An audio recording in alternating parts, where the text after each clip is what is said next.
Jamaah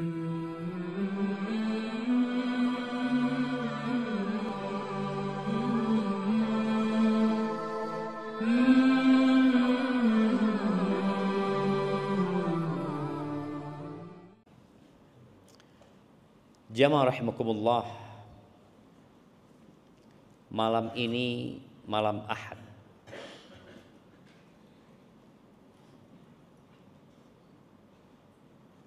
Ngapain orang di malam Ahad biasa? Nah, mereka dulu mengatakan malam Minggu, malam yang panjang.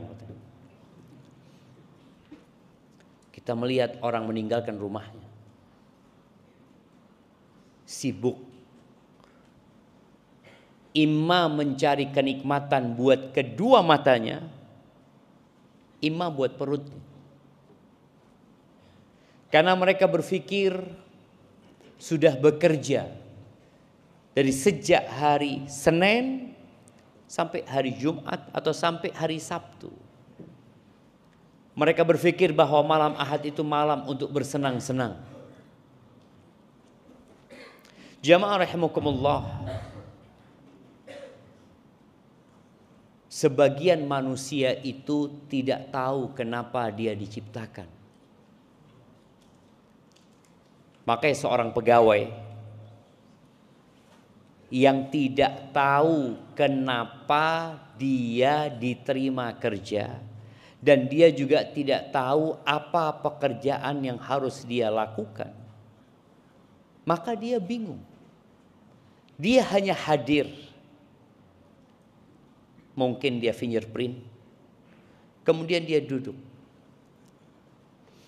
dia pegang handphonenya, dia mulai bermain game. Kenapa? Karena Anda nggak tahu mau ngapain di sini. Kira-kira berapa lama orang ini akan bertahan di kantor itu? Mungkin dipecat dia, dikeluarkan dari sana. Kita harus sering mengingatkan umat manusia dengan tujuan hidup. Dunia ini bukan untuk dikejar. Dunia ini untuk ditinggalkan. Kita semua tahu orang mati di Indonesia disebut apa? Meninggalkan dunia, meninggal dunia. Terus kenapa mengejar dunia kalau untuk ditinggal?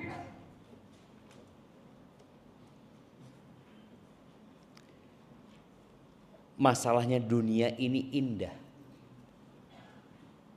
Dunia ini manis. Rasul sallallahu alaihi wasallam mengatakan ad-dunya hulwatun khadirah. Dunia ini manis rasanya. Hijau warnanya. Orang itu senang sama yang hijau-hijau, jemaah.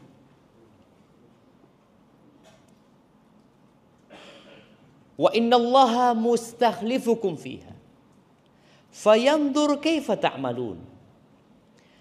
Allah Jalla Jalaluhu menciptakan kita di dunia ini untuk menjadi khalifah.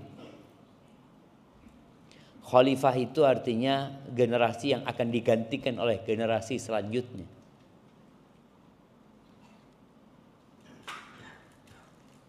Kita melihat orang-orang yang pergi meninggalkan dunia dan tahu-tahu kita berada di posisi dia. Dan sistem pekerjaan di negeri kita itu mengingatkan kita dengan hakikat manusia. Ada pensiun. Kenapa dia pensiun? Pensiun itu diberhentikan dengan terhormat. Ada orang di PHK dengan tidak terhormat. Pensiun itu diberhentikan. Loh, kenapa? Engkau akan digantikan dengan orang lain. Sampai presiden pun akan digantikan dengan orang lain. Engkau akan pergi.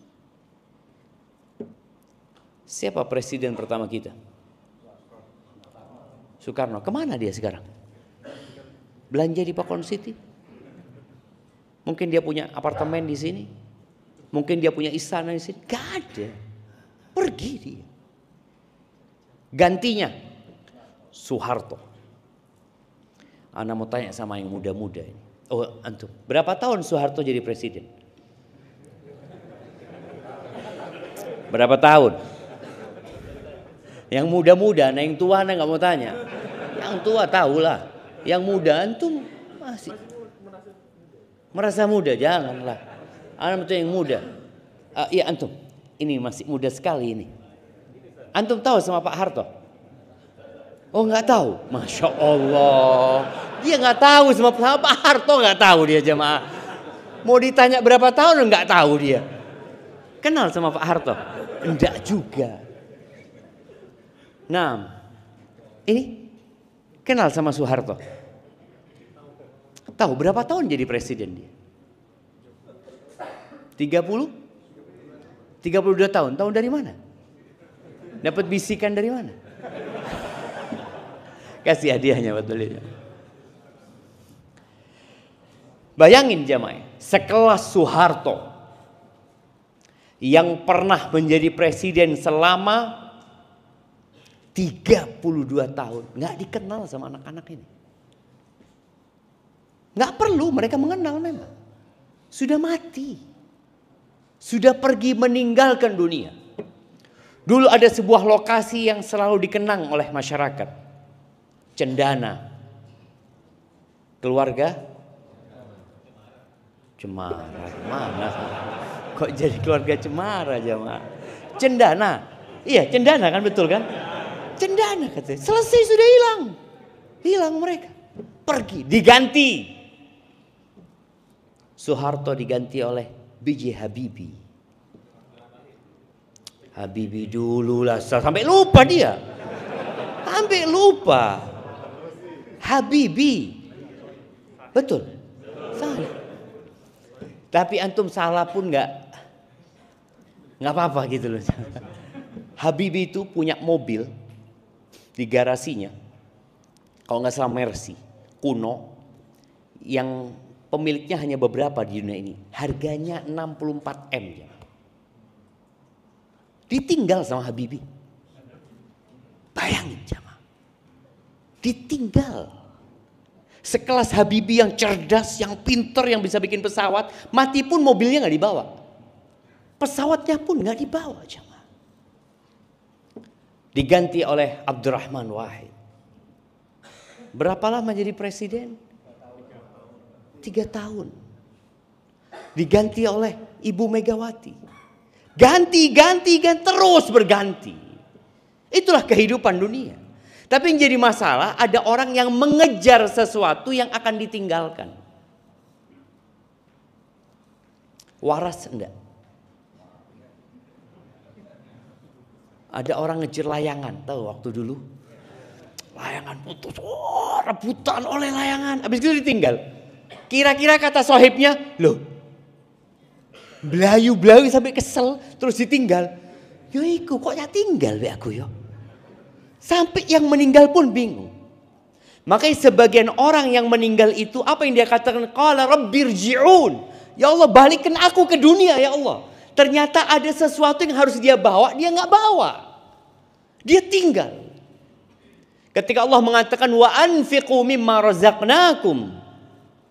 Dan infakkan dari apa yang kami rizkikan kepada kalian. Infakkan, keluarkan, belanjakan, berikan.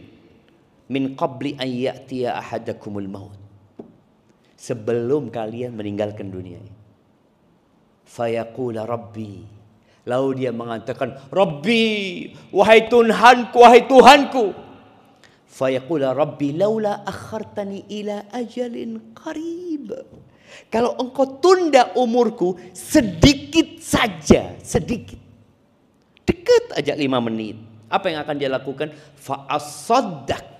Yang dia pikirkan adalah harta. Aku mau sedekah. Aku mau berbagi. Kenapa? Karena dia capek-capek ngumpulin harta, kemudian dia tinggal. Maka dia ingin bersedekah. Aku minas salihin, aku jadi orang-orang yang soleh jemaah. Makanya kalau bicara dunia ini, sangat banyak sekali ayat-ayat di dalam Al-Quran yang menjelaskan tentang fitnah dunia. Yang kita disuruh berhati-hati. Di hadis yang tadi, ketika Nabi SAW mengatakan Allah menjadikan kalian khalifah-khalifah di muka bumi ini, fayandur kaifa ta'malun. Maka dia hendak melihat bagaimana kalian berbuat, bagaimana kalian beramal. Lalu beliau mengatakan fattaqud dunya wattaqun nisa. Kalian hati-hati sama dunia ini. Hati-hati. Halalnya dihisap, haramnya diazab. Sampai yang halal itu antum akan dihisap. Akan ditanya dapat dari mana? Kemudian kemana engkau infakkan? Dua pertanyaan berkaitan dengan harta. Dan hati-hati dengan fitnah wanita. Karena biasanya orang kalau sudah berharta akan berpikir wanita. Enggak, Ustaz. Enggak berharta pun tetap mikirkan wanita. Sahih. Saya jangan berpikir, oh kalau banyak harta enggak, orang-orang miskin pun memikirkan perempuan. Bahkan Nabi SAW mengatakan, ma taraktu fitnatan asyad adarra ala rijali minan nisa. Aku tidak meninggalkan sebuah fitnah, sebuah ujian yang lebih berbahaya buat kaum laki-laki lebih daripada wanita. Makanya kenapa wanita kok nggak dikumpulkan bersama di masjid ini? Kenapa pada saat ibadah pun perempuan nggak boleh bareng-bareng sama laki-laki? Nah, siapa yang mau jawab? Kenapa? Menggoda. Antum pernah digoda sama wanita? Fadlan kasih dia. Perempuan itu nggak usah godain kita udah tergoda. Nggak perlu antum dipanggil-panggil, nggak perlu. Dia lewat aja antum sudah sopo ya. Padahal dia nggak ngapa-ngapain antum. Itulah fitnahnya wanita. Makanya tadi Anda sampaikan, ibadah pun nggak boleh. Kalau ibadah aja nggak boleh bareng, gimana di sekolah seharusnya? Tapi terkadang kita lupa dengan fitnah tersebut. Ahibati fillah, Allah Azza wa Jalla di surat Fatir ayat 5 mengatakan, ya ayyuhan nas, wahai umat manusia. Semuanya manusia? Dengarkan. Karena nanti ada manusia yang ketika di neraka dia mengatakan lau kunna nasma au naqil ma kunna fi ashabis sa'id. Kalau dulu di dunia kita itu mau denger, mau ngerungokno dan mau mikir, kita nggak akan masuk surga, nggak akan masuk neraka. Kenapa mereka masuk neraka? Karena nggak mau dengar. Diajak pengajian nggak datang. Ketika melihat Instagram lewat pengajian dicepatkan. Lewat dunia berhenti dulu. Lewat perempuan kelewat diturunkan. Apa gitu lagi? Makanya orang-orang itu akan berkata nanti, "Lau kunna nasma au naqil ma kunna fi ashabis sa'ir." Kalau kita dulu mau mendengarkan ketika dikasih tahu, mau memperhatikan, paling tidak merenungkan. Tadi dia melihat, loh, iyo, Pak Harto mati, B.J. Habibie mati, Abdurrahman Wahid mati, Ibu Mega nunggu mati. Loh iya jemaah. Kemudian SBY ditinggal mati sama istrinya. Megawati ditinggal mati sama suaminya. Dan semua nunggu mati. Presiden kita sekarang, Bapak Jokowi, bentar lagi akan diganti. Dan dia akan nunggu mati. Kemudian gantinya Pak Prabowo, sama nunggu mati semuanya. Makanya ketika orang itu gak mau mendengarkan, nyesel dia. Padahal yang namanya kematian itu nggak pandang umur. Oh, orang takut, Ustadz, anak gimana Ustadz ya? Baca berita akan terjadi gempa yang dahsyat yang akan menghantam Indonesia. Loh, gempa belum pasti. Mati pasti. Kok tenang awakmu? Yang pasti tenang, yang belum pasti bingung. Emangnya gempa pasti terjadi? Yang disebutkan itu? Belum tentu. Tapi nanti kiamat, idza zulzilatil ardu zilzalaha. Betul akan terjadi gempa itu. Maka Allah Azza wa Jalla mengingatkan kita. Ya ayyuhan nas.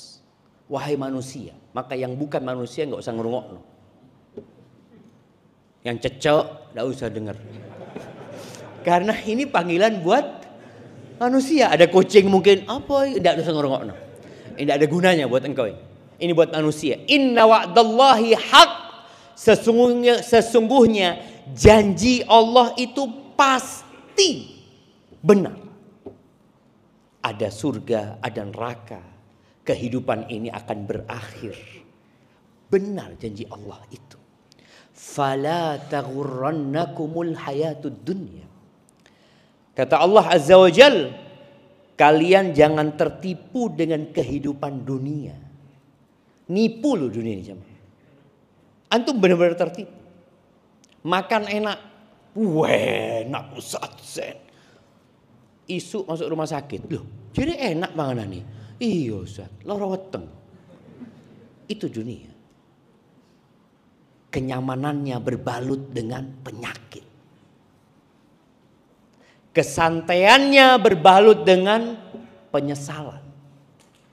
Pernah ngelihat orang ketawa dari pagi sampai sore? Pernah? Guyu dong iya.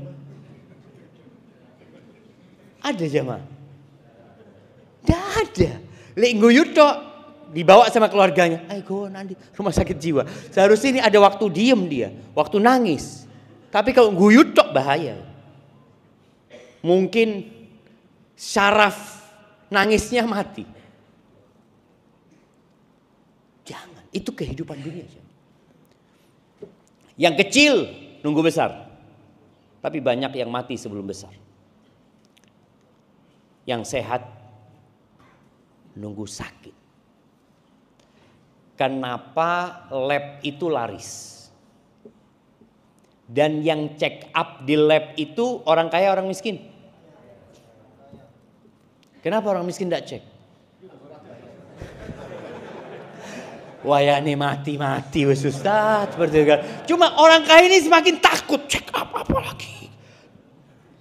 Ada yang tiap bulan check up. Kenapa? Karena dia tahu dia nunggu sakit. Aku nunggu sakit. Kalau dia lihat, oh kolesterolnya naik. Iya, ini yang anak tunggu memang.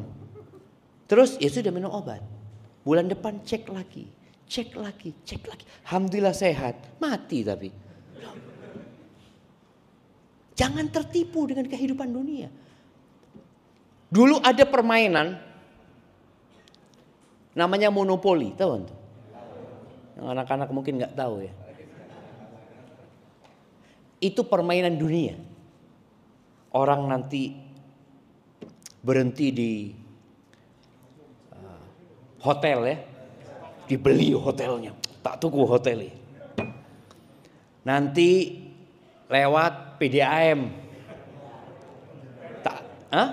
PDAM, PLN, pom bensin. Oh, aku punya PDAM, punya pom bensin, punya hotel. Wis mari, wis kesel. Wis tutup, wis turu. Ente. Bohong-bohongan semua loh. Duit mau iku, hotelnya mau. Gak ada, bohong. Dan ini kehidupan dunia, bohong. Orang punya hotel kan. Loh iya Ustaz, ini buktinya. Benar. Iya Ustaz, tahu-tahu mati. Mana hotelmu? Iya ndak ono wis. Enggak ada. Fala taghurrannakumul hayatud dunya. Wala yaghurrannakum billahil gharur. Jangan sampai antum ditipu sama tukang tipu. Siapa tukang tipunya? Iblis.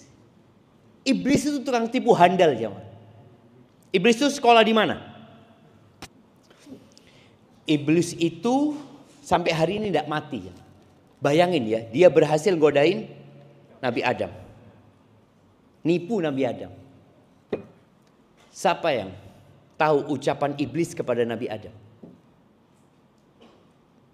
Nah, antum kadang-kadang dengar ucapan itu mungkin.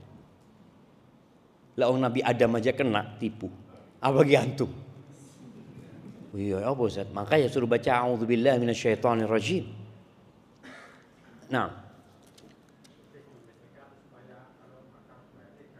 Oh, Masya Allah. Kasihkan ke beliau. Iya, iblis itu mengatakan, hal adulluka ala syajaratil khuldi wa mulkin la yabla. Adam, mau nggak engkau aku kasih tahu pohon khuldi? Khuldi itu artinya kekekalan. Jadi kalau antum ditanya apa yang dimakan oleh Nabi Adam, jangan ngomong pohon khuldi. Itu iblis yang ngomong pohon khuldi. Pohon khuldi, pohon kekal. Engkau kalau makan itu akan kekal. Wa mulkin la yabla. Dan kerajaan yang tidak ada habisnya. Makan Nabi Adam. Tapi godaan iblis bukan sehari, 2 hari, 3, berhari-hari terus. Sampai akhirnya kebohongan itu seakan-akan kenyataan. Kita itu digodain sama setan itu. Ya tadi, iblisnya tidak mati. Iblis berhasil godain Nabi Adam. Turun Nabi Adam dari surga. Godain kaumnya Nabi Nuh. Berhasil. Lanjut ke kaumnya Nabi Hud. Lanjut ke kaumnya Nabi Soleh. Nabi Adam mati. Nabi Hud meninggal dunia. Nabi Soleh meninggal dunia. Iblis masih hidup. Sampai berhasil menggoda kaumnya Nabi Ibrahim alaihi salatu wassalam. Kemudian bayangkan kaumnya Nabi Ibrahim bakar nabinya. Atas bisikan siapa? Iblis. Dan nanti iblis itu tidak mau disalahkan. Berhasil menggoda kaumnya Nabi Musa, Fir'aun, sampai ngaku Tuhan. Berhasil menggoda kaumnya Nabi Muhammad SAW, Quraisy pada waktu itu. Abu Jahal, Abu Lahab, pamannya Abu Talib. Meninggal semua para nabi. Meninggal Nabi kita Muhammad alaihi salatu wassalam, iblis masih hidup.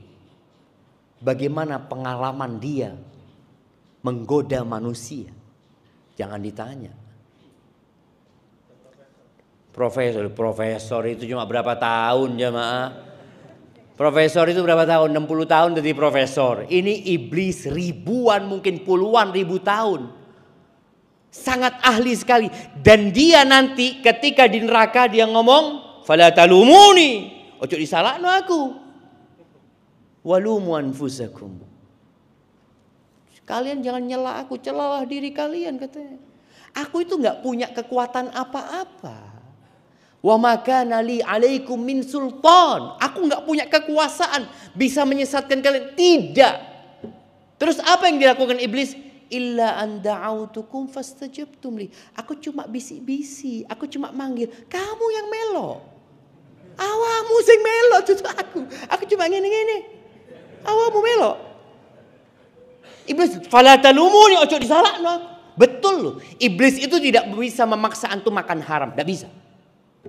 Iblis itu tidak bisa memaksa antum berzina, tidak iso. Dia tidak dikasih kekuatan sama Allah untuk memaksa, nggak bisa. Dia hanya ngajak, hanya berbisik. Apakah iblis memaksa Nabi Adam untuk makan dari pohon itu? Enggak. Ngomong toh. Maka Allah katakan jangan sampai kalian tertipu dengan kehidupan dunia dan ditipu sama iblis. Dunia sudah menipu, dibisik-bisikin sama syaitan. Lalu kata Allah, inna syaitana lakum aduun. Sesungguhnya syaitan itu bagi kalian adalah musuh. Fattakhidhuhu aduwa. Jadikan dia musuh. Innama yad'u hizbahu liyakunu min ashabis sa'ir. Dia itu mengajak kelompoknya untuk menjadi penghuni neraka sa'ir. Jamaah rahimakumullah.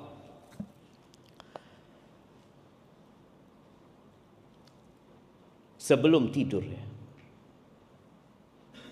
kita itu baca doa agar kita ingat sama mati. Bismillahirrahmanirrahim. Amutu ahya.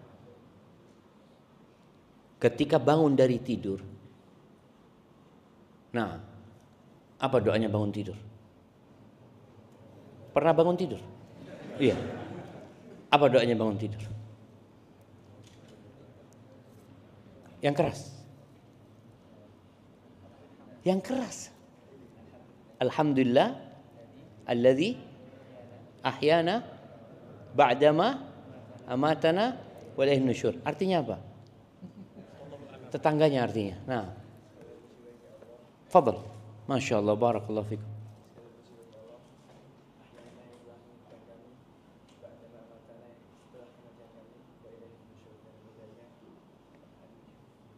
Kita akan kembali kan seperti Masya Allah, barakallahu fikum. Fadhal habib.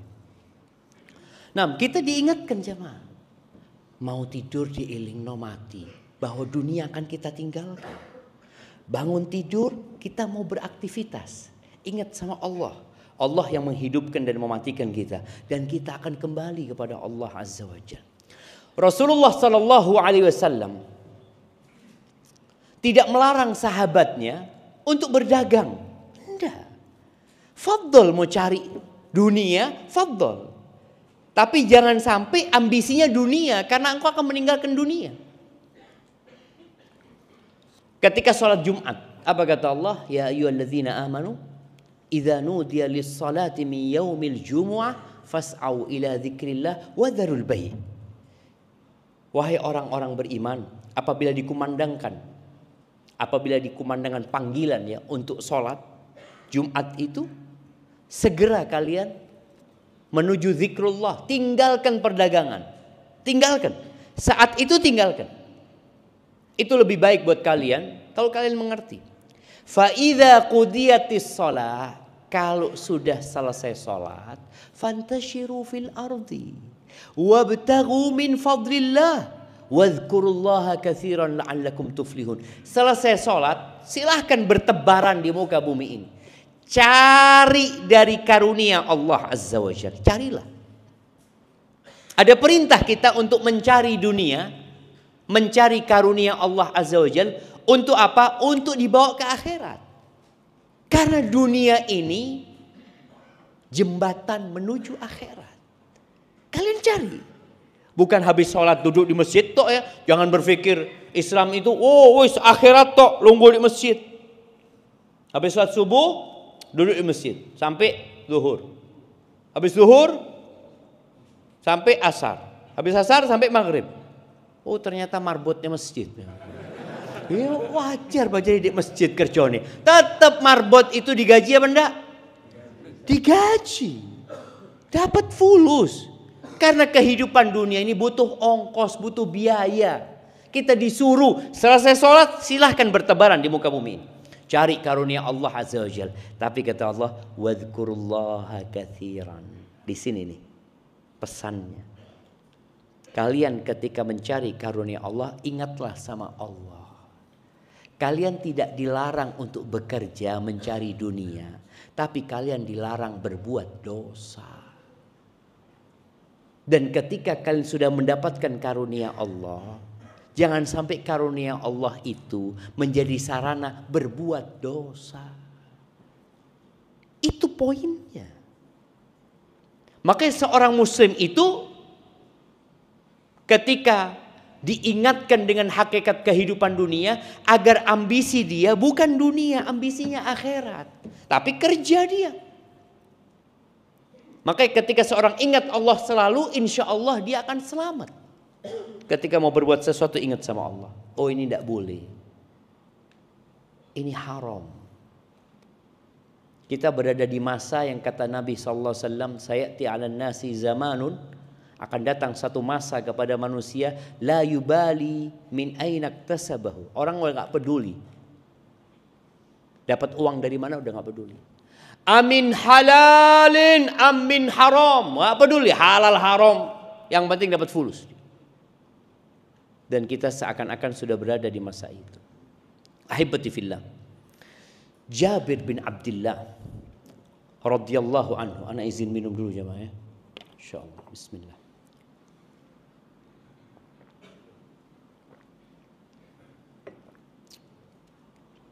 Alhamdulillah.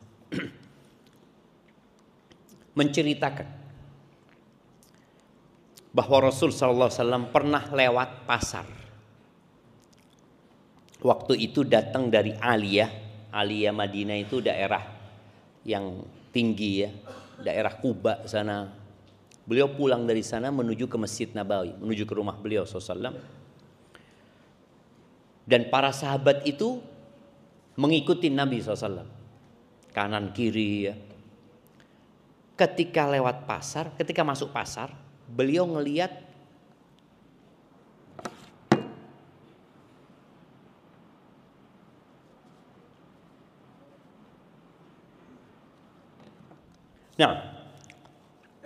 beliau melihat sallallahu alaihi wasallam ada anaknya kambing cacat mati. Anaknya kambing cacat, bangkai. Subhanallah, Nabi SAW lagi sahabat ini banyak di sekitarnya. Wah, di pasar orang rame, jualan, ada yang nawar, ada yang membeli. Nabi SAW megang kupingnya anaknya kambing ini. Wallahu a'lam. Sekarang kan ada kambing-kambing yang kita lihat kupingnya panjang tuh jemaah ya. Dipegang kupingnya sama Nabi sallallahu alaihi wasallam. Beliau mengatakan, ayyukum yuhibbu anna hadha lahu bidirhamin. Siapa yang mau 1 dirham? Siapa yang mau 1 dirham?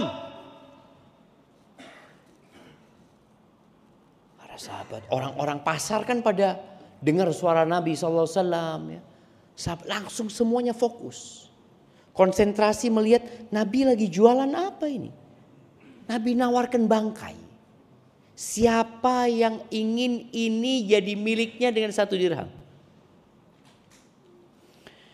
Maka serempak sahabat mengatakan, ma nuhibbu annahu lana bi syai' wa ma nasna' bihi. Ya Rasulullah, kami enggak ingin bayar bayar untuk mendapatkan bangkai anak kambing itu. Kalau masih hidup mungkin. Tapi ini ya Rasulullah sudah bangkai cacat lagi. Orang itu mau beli binatang cacat itu males. Apalagi sudah mati. Manasna'ubi, mau dibuat apa? Mau dibuat apa? Itu pertanyaan. Lalu Nabi alaihissalatu wassalam mengatakan, atuhibbuna annahu lakum. Kalian enggak mau ini gratis? Enggak mau? Apa kata para sahabat? Wallahi, mereka mengatakan, demi Allah, lau kana hayyan lakana aiban fi. Kalau dia masih hidup ya Rasulullah, dia itu cacat. Li'annahu asak, karena kupingnya itu kecil. Fa kaifa wa huwa mayyit. Gimana dia sudah jadi bangkai?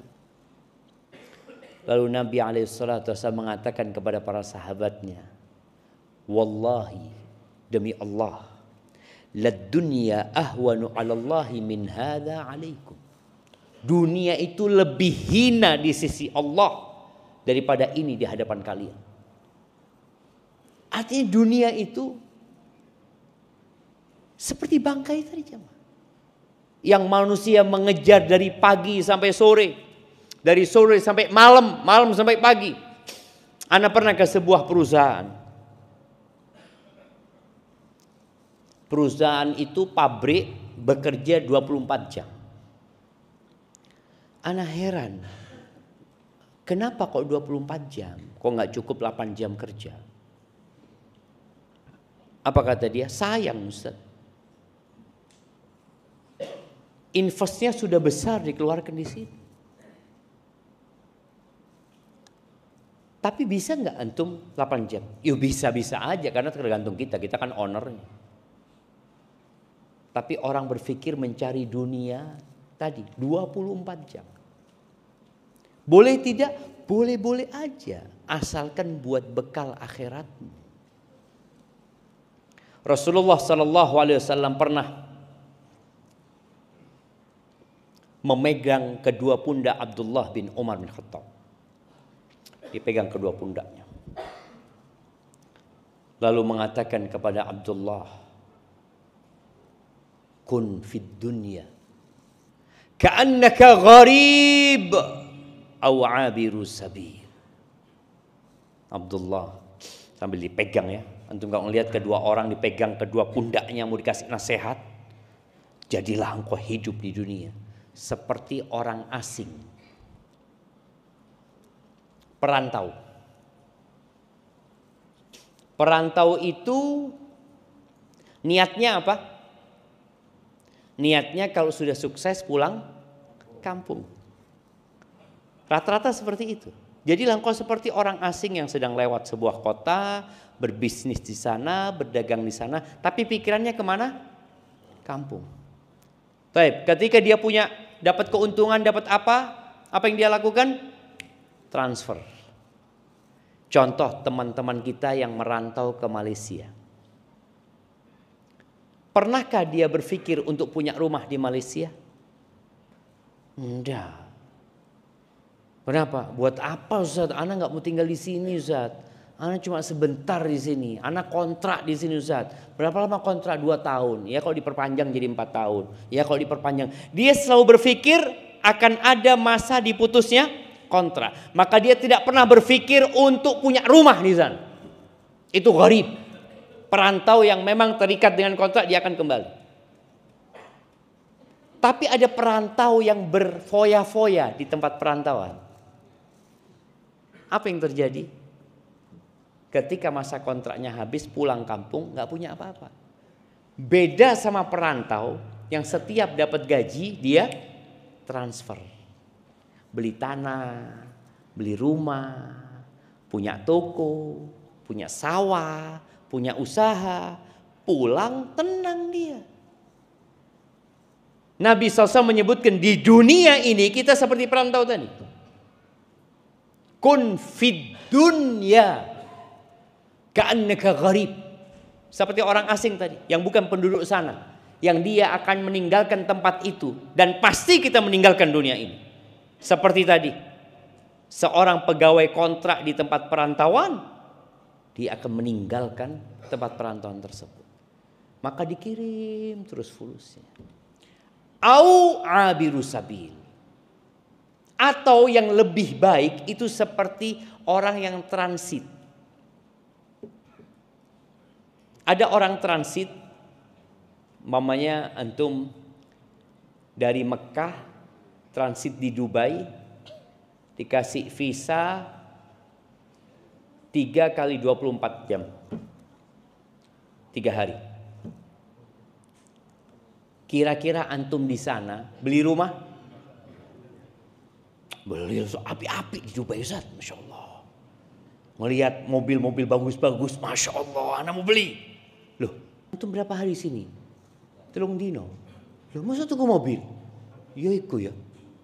Tapi anak kepingin gitu loh. Beli dia. Dapat 3 hari balik ke Indonesia. Apa kata orang?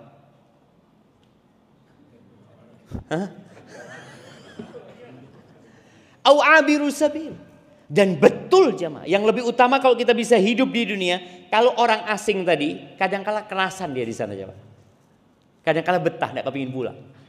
Tapi kalau orang transit pasti pulang. Dan dia selalu ngelihat jamnya. Apa? Loh, entar lagi pesawatnya. Anak takut ketiduran, tahu-tahu pesawatnya berangkat. Ada kekhawatiran. Seperti itu seharusnya kita dengan dunia ini. Tidak dilarang antum untuk mencari dunia. Yang dilarang antum berbuat dosa. Dan menjadikan dunia ambisi terakhir antum. Terakhir, Rasulullah SAW pernah berpesan kepada seorang sahabat yang namanya Shaddad ibn Aus. Beliau mengatakan, ya Shaddad sallallahu alaihi wasallam, wahai Shaddad, idza ra'aitan nas yaknizuna adh-dhahaba wal fiddah. Wahai Shaddad, kalau engkau melihat umat manusia ini sibuk mengumpulkan emas dan perak, mengejar dunia, menimbun dunia. Bayangin jamaah, orang itu sampai tingkatan menimbun dunia yang nggak ada gunanya buat dia. Nggak ada gunanya. Makanya kenapa orang itu bikin tas harganya 1 miliar? Apa jamaah? Ya buat orang-orang ini yang bingung duit mau buat apa. Bingung dia. Coba tas 1 miliar tuh kasihkan ke pedagang sayur. Diisi apa sama dia? Kayak duit sing ada harganya. Karena memang itu bukan barang yang bernilai sebenarnya. Tapi kalau emas kasihkan ke pedagang sayur, tetap bernilai. Kasihkan ke presiden, bernilai. Itu kalau kita bicara sesuatu yang bernilai memang. Tapi di dunia banyak hal-hal yang sebenarnya nggak ada nilainya, dibuat-buat nilai oleh manusia. Kenapa? Karena orang bingung tadi. Sudah numpuk harta, bingung mau dibuat apa. Fulusnya ini mau dibuat apa. Beli burung, apa yang suaranya bagus? Murai batu. Murai batu. Didengarkan suaranya. Masya Allah bagus. Wis, belen. Buat sarapan. Dik, kebanyakan fulusnya itu buat apa? Anak kepingin sarapan murai batu. Bingung dengan banyaknya hartanya yang dia. Dan kalau bicara dunia ini, kalau kita mengejar seperti ngejar bayangan kita sendiri. Terus sampai kesel, dia akan lari dari kita. Dan seperti minum air laut, terus antum akan haus. Tapi kembali kepada pesan Nabi kepada Syaddad bin Aus sallallahu alaihi wasallam. Oh, di masjid ini tidak boleh tidur ya? Iya. Tidak boleh tidur jamaah. Jangan antum dengarkan kajian sambil tidur, itu loh nggak boleh. Ya, Anda lihat ada gambarnya itu, Anda perhatikan opo ya, Masya Allah. Kalau ngelihat orang menumpuk harta, antum lihat kayak tadi lewat ya, melihat orang dengan dunia mereka, bikin gedung-gedung tinggi, ya, bikin hiburan-hiburan. Engkau baca doa ini kata Nabi SAW, dikasih doa. Doanya pertamanya, Allahumma inni as'aluka tsabata fil amr wal azimata 'ala rusyd. Ya Allah, aku memohon kepadamu keteguhan dalam urusan ini dan semangat yang kuat, tekad yang bulat di atas petunjukmu. Wa as'aluka mujibati rahmatik. Aku memohon kepadamu semua yang bisa menghadirkan rahmatmu. Wa azaima maghfiratik. Dan aku memohon apa saja yang dapat menghadirkan ampunanmu ya Allah. Allahumma inni as'aluka syukra ni'matik wa husna ibadatik. Dan beribadah yang baik. Wa as'aluka qalban saliman. Kalau sudah banyak dunia ini hasad, iri, dengki, hilangnya qanaah. Wanita itu kalau bukan wanita aja, antum kalau melihat pasar. Dulu pasar itu antum harus berangkat ke pasar. Sekarang istri kita itu duduk di ranjang ngelihat pasar aja, sro. Check out. Loh, terus-terusan nih sama. Kalau dulu pasar ono tutupi. Sekarang nggak tutup pasarnya sama. Nggak tutup. Assalamualaikum. Ada panggilan apa? Ya Allah, Anda ngomong, kok ini dunia lagi?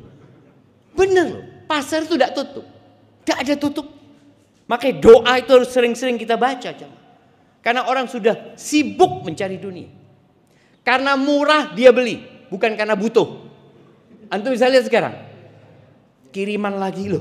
Kok tuh gimana? Iya murah, diskon. Loh, kabeh sing murah di tuku.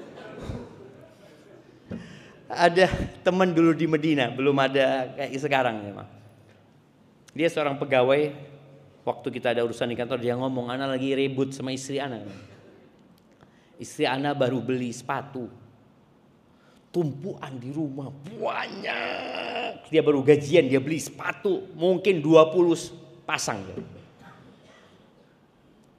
Pulang, kok banyak sepatu? Iya bang, lagi diskon. Astaghfirullahaladzim jamaah. Itu ujian jamaah. Itu ujian. Maka minta Allahumma inni as'aluka qalban saliman. Hati yang selamat ya Allah. Selamat dari semua fitnah. Dari semua penyakit. Walisanan sadiqan. Dan lisan yang jujur. Ketika orang sudah sibuk dengan dunianya, kejujuran itu mahal jemaah. Mahal. Orang akan berusaha untuk mendapatkan apa yang dia inginkan. Wa as'aluka lisan qalban saliman wa lisanan sadiqan wa as'aluka min khairi ma ta'lam. Wa a'udzubika min syarri ma ta'lam wa astaghfiruka lima ta'lam innaka anta 'allamul ghuyub. Antum baca, cari doanya, antum baca, semoga Allah Subhanahu wa taala menyelamatkan kita dari fitnah dunia. Silahkan antum bekerja tapi jangan berbuat dosa. Silahkan antum mencari dunia tapi jangan berambisi dunia untuk dunia, karena dunia antum akan tinggalkan.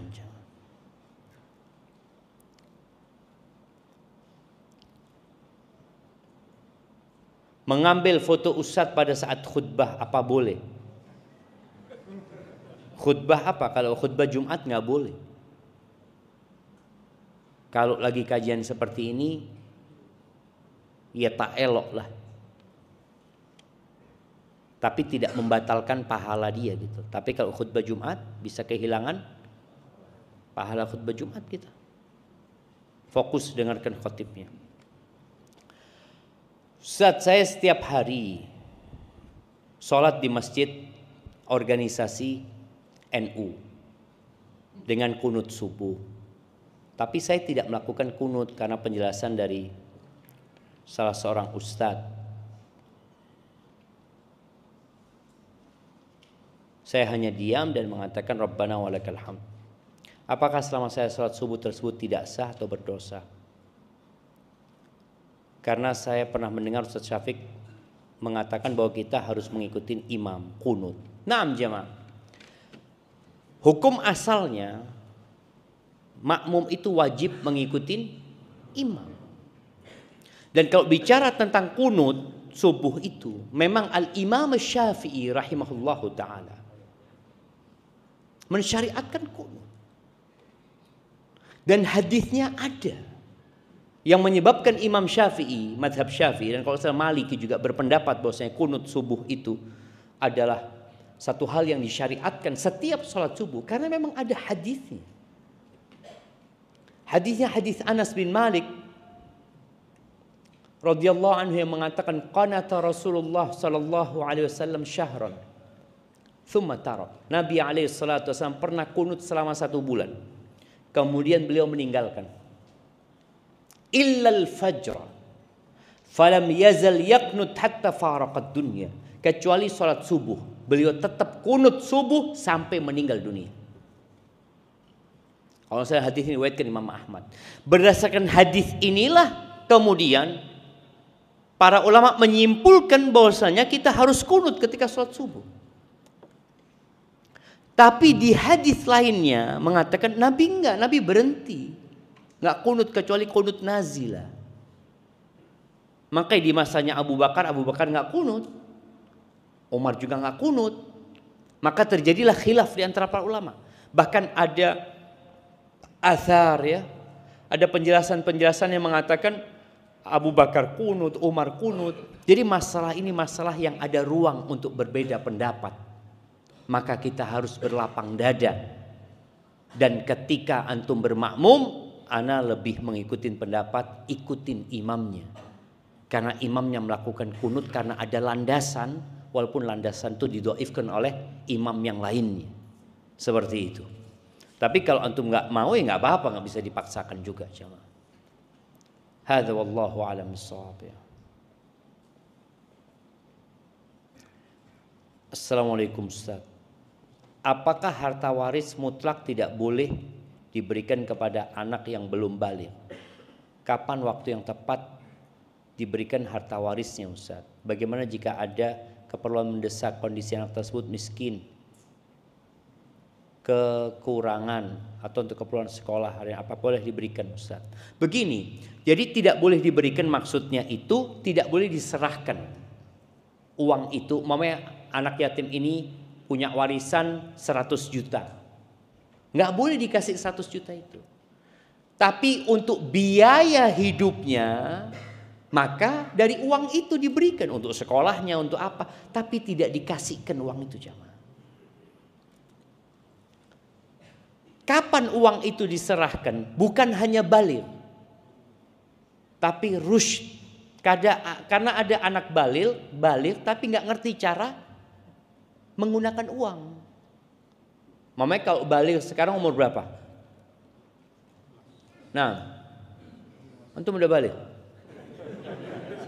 Oh, masya Allah. Kapan baligh waktu itu?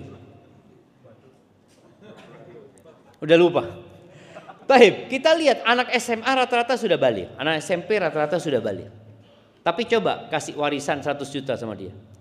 Berapa hari? Habis uang itu. Jadi bukan hanya baligh tapi rusyd. Rusyd itu artinya dia sudah bisa menggunakan uang itu dalam kebaikan.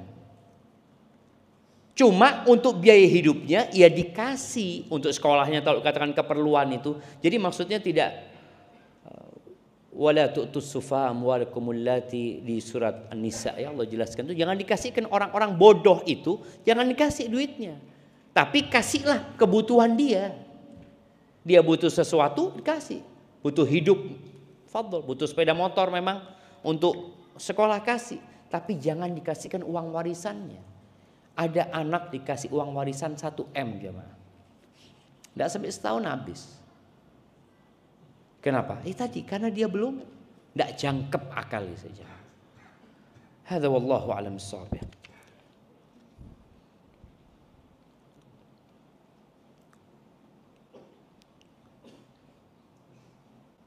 Bismillah, assalamualaikum WRWB Ustaz. Jangan bakhil lah nulis warahmatullahi wabarakatuh. Itu doa warahmatullahi wabarakatuh. Antum gimana kalau ketemu orang Assalamualaikum maksudnya supaya ngurangin apa? Ngurangin energi yang keluar cuma. Assalamualaikum warahmatullahi wabarakatuh Ustaz. Semoga Allah menjaga Ustaz dan kaum muslimin. Amin. Izin bertanya, satu fenomena yang saya dapatkan sebagai mahasiswa yang merantau yaitu kita di daerah perantauan banyak meninggalkan kewajiban sebagai seorang muslim. Misalnya sholat. Mohon nasihatnya Ustaz. Bagi kami mahasiswa perantau yang tinggal di luar, biasanya muncul pikiran negatif dan berbuat maksiat. Contohnya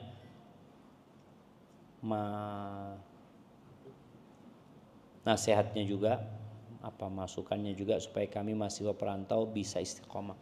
Nah jemaah, orang yang merantau itu apalagi menjadi mahasiswa ya, yang tinggal di kos-kosan. Nasihat ana, carilah kos-kosan yang mengajak kepada kebaikan. Maka perlu juga kita memikirkan mahasiswa-mahasiswa tersebut. Ana ingat tahun 93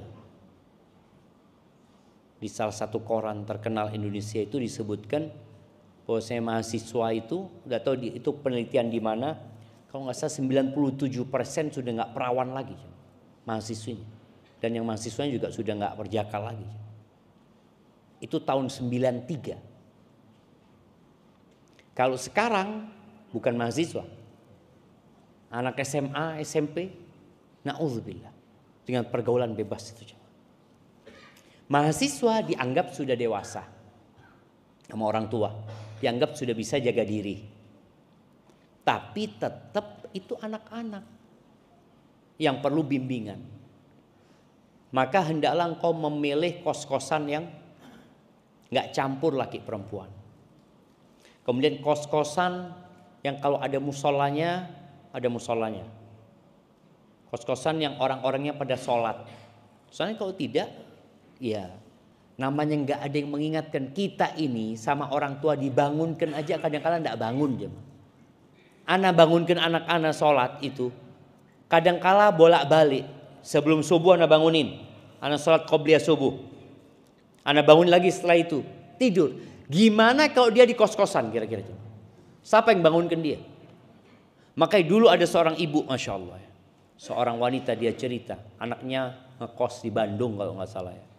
Setiap subuh dia telepon anaknya untuk memastikan dia sholat subuh. Kalau anaknya nggak bangun, dia telepon satpamnya, tolong bangunkan anak saya di kamar ini. Maka orang tua juga punya peran di sini, jangan dilepas anaknya selesai. Maka perlu pilih kos-kosan yang benar ya. Kemudian yang kedua, memilih kawan yang saling mengingatkan dalam kebaikan. Kemudian yang ketiga, ketika fitnah, kalau kita tahulah pergaulan bebas ini, engkau tundukkan pandanganmu. Kalau engkau sudah mampu menikah, menikahlah. Menikah. Emangnya ada aturan mahasiswa nggak boleh nikah? Nggak ada. Ngomong sama orang tua, nikahkan aku. Aku kuliah tapi nikahkan. Karena orang kalau sudah menikah itu paling enggak fitnahnya berkurang. Soalnya kata Nabi SAW, apabila seorang itu melihat sesuatu yang membangkitkan syahwatnya, apa yang harus dia lakukan? Falyarji ila ahli, pulanglah kepada keluarganya. Pulang ke kos-kosan ndak ono sopo-sopo. Padahal disuruh pulang ke keluarganya. Kenapa? Fa innal ladzi biha mithal ladzi biha. Yang ada di perempuan itu sama persis yang ada di istrinya.